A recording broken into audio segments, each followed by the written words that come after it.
Good afternoon, everyone. Did everyone enjoy their extra hour of sleep yesterday? You did? I didn't get one. I was so afraid my alarm clock was not going to go off that I was up like every 2 hours, so makes for a very long day.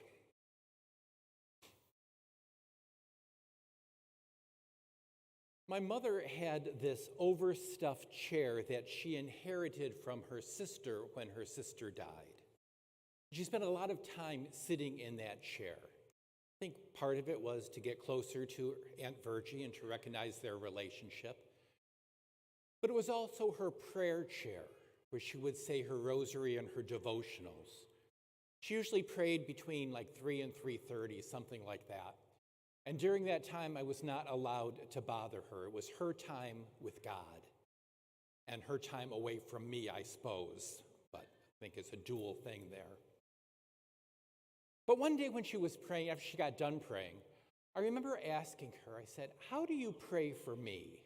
What kind of prayer do you say for me?" Must have been 8 or 10 years old. And I'm thinking, St. Michael the Archangel, that would be a good prayer because my name is Michael. I would like that. And she looked at me and she said, "Michael, I don't just pray for you. I pray for your friends as well." Now, that didn't sit well with me because you're going to take their example before you take my advice. So I pray that they will lead you by good example. It was a very wise thing for somebody who graduated only, I think, 7th or 8th grade to learn. I give that advice out a lot of times in confession when people taught me about praying for their kids, because I don't think we realize how much we look at the examples other people do. Jesus understood that life is filled with people watching us, that we have to lead by example. So he didn't just tell us what was the right thing to do, he showed us. Loving neighbor, being friend to the outcast, forgiving other people. He showed by his example how we're to live. Today, with this reading that we've been given, when the scribe comes up to question him, it's not really that he's being antagonistic like a lot of the Pharisees were.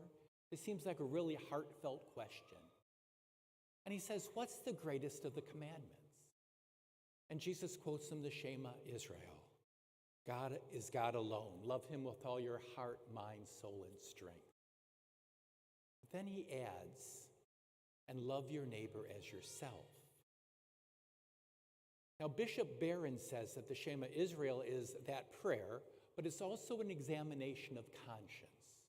That when the Jewish people would pray it in the morning and the evening, they were to ask themselves, how do I love God above all things?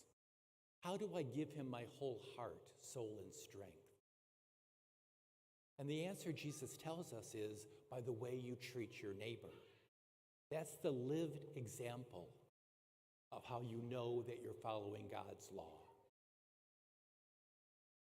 He also goes on to kind of explain that this example would be seen by the non-Jewish people, who then would see what they were doing and give thanks to God on account of that relationship they had with others. This was a very visible sign. So I guess the question comes down to ask, what is the example that we give in our life to other people? Now, when I was away from the church and when I started coming back to the church, I went to the grade school church that I was brought up in. But it was different. It didn't have the same impact it had on me when I was a child. There were some sad memories in that church. My mother's funeral was there. My dad's funeral was there. I needed something a little bit different just to take me out of kind of that routine or those thoughts. So I went church hopping. I eventually found a church about 25 minutes away from where I lived, across town. And I went to it. And the first time I went to it, I thought, this is a very holy place. I walked in, there was no talking in the church. People were dressed up with shirt and ties and their Sunday best. I was just so impressed with it until Mass ended and I got out in the parking lot. and I saw how they treated one another in the parking lot. It was not good. So I ended up finding another church. But they don't understand that that example really made an impact on me. Whether we know it or not, the way we live our lives impacts others. I think that's why the Stewardship Committee has done what they have done. You know, we're a ritualistic people. We do things out of habit. We sit, we stand, we kneel. A couple months ago, I think I talked about standing and asked Catholics why they stood, and nobody knew why we stood for the opening prayer, the closing prayer, the Our Father. We stand because we're in unity with those prayers. These gestures mean something. Sometimes we forget.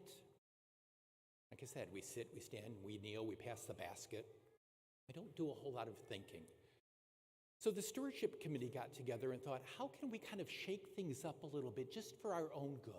Now, first of all, we're not asking for more money. Take a breath, okay? That's not what we're asking for. We're asking you to consider what you're doing. Just going through the routines of coming to Mass? Or is there a thankfulness for God for all that He has done for us?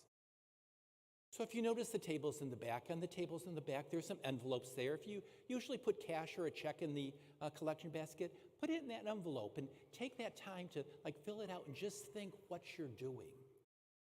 If you give from Faith Direct, a lot of people here give from Faith Direct. Take one of those laminated cards that are back there that say, I give to Faith Direct, so that when the basket comes through, you can throw it in. Just as a switch up, so we don't just go life on autopilot.